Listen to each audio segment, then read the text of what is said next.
Hello, this is Mrs. Schroeder. Welcome back to chemistry. We're still in chapter 18, section 2, talking about fission, fusion, and nuclear power. Since we've already talked about how to write equations, we're not going to do that part. This is already done. Today we're going to talk about some examples of how it's used, that nuclear power is used, potential benefits, some hazards of it, and using it as an energy source. So nuclear fission is what occurs when a heavy nucleus splits. You can think of fission or fissure, something's breaking apart, it's fracturing. Each smaller nucleus becomes more stable than the original nucleus. Some nuclei can undergo this fission without having to add energy, but most of them have to have something to get it started. Whether it's bombarding it with other neutrons or hitting it with some kind of energy source, to somehow get this initiated, this fission reaction initiated. Uranium-235 has a chain reaction. We use this as a very common chain reaction to talk about what a chain reaction is. When we take uranium-235 and we bombard it with a neutron, it'll break up into two daughter nuclei, which the daughter ones are the smaller ones. It also releases 3 neutrons.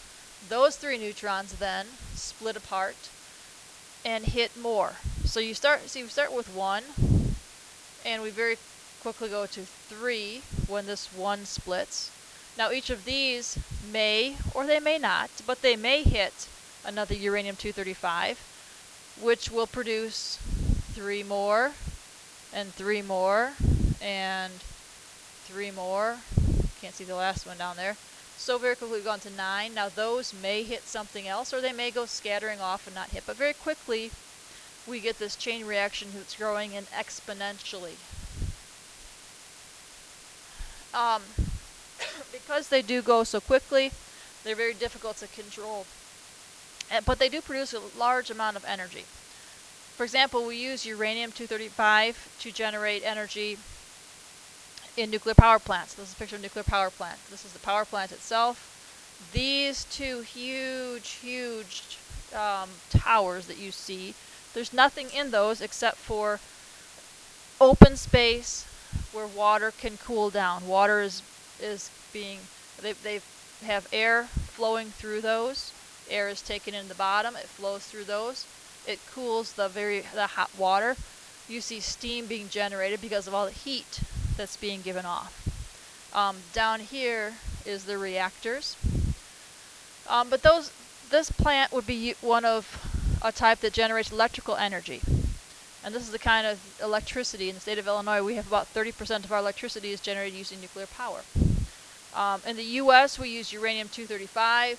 Plutonium can be used, but not as often in the U.S. It's mainly uranium-235 in the U.S. reactors.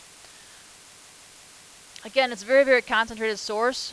We can take 1 gram of uranium, and that's as much energy as pretty much a whole train load of coal would be. Very, very concentrated source. You don't need to replenish the fuel very often. A nuclear reactor could be very dangerous.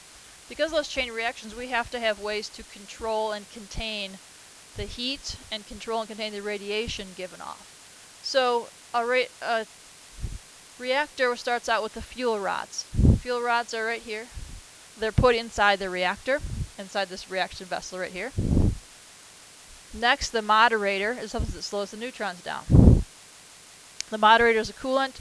In most cases it would be liquid water, and it's flowing through these pipes, and you can see how it's flowing through, and it's cooling it down, and it's carrying the heat out.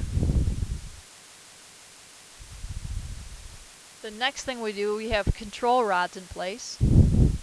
Control rods can be, these are rods of lead, and lead can absorb neutrons, and when it absorbs the neutrons it can control the reaction taking place.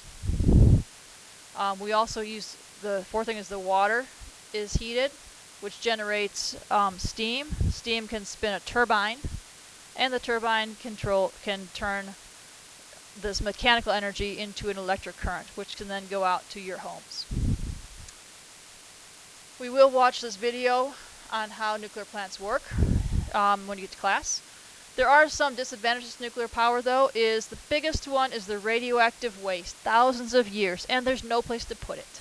Again, this is a big problem we have to deal with. I'm going to talk about a couple more things in class, Chernobyl and Fukushima, that have been disasters that we can talk about.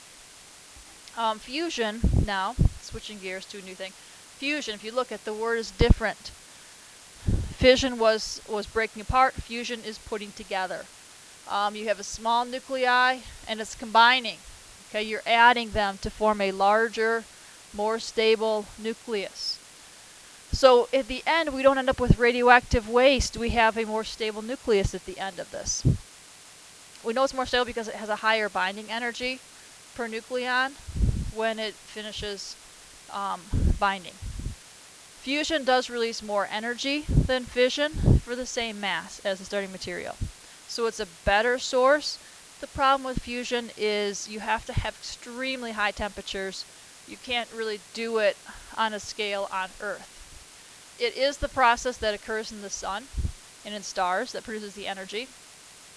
We have hydrogen nuclei, which are fusing to form a helium. So we have 4 hydrogen, forms a helium, and then you have some beta particles.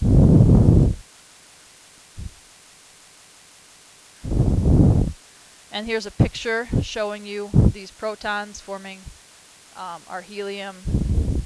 Shows our graphic of what's happening to the sun. The helium's then confused to form beryllium, which forms another helium over here. So we end up with some different processes in the sun. These are all fusion reactions occurring.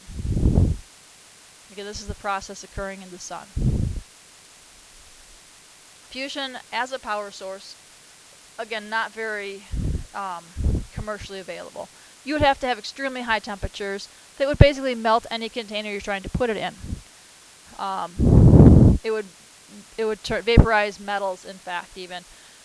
In the sun's core, you have 1.5 times 10 to the 7th degrees Celsius is how hot it is. This is where the fusion is taking place. But again, it's not a practical source of energy here on Earth. The atomic bomb was dropped on Hiroshima. This used nuclear fission. It's a chain reaction of uranium fuel. Again, we're going to talk about this some more in class, to talk about how nuclear power has come to be and what kind of reactions that goes through that caused the Hiroshima attack. And that's it for our lesson today. Make sure you have in your notes the difference between fusion and fission and what a chain reaction is, and understand the chain reaction for the uranium-235.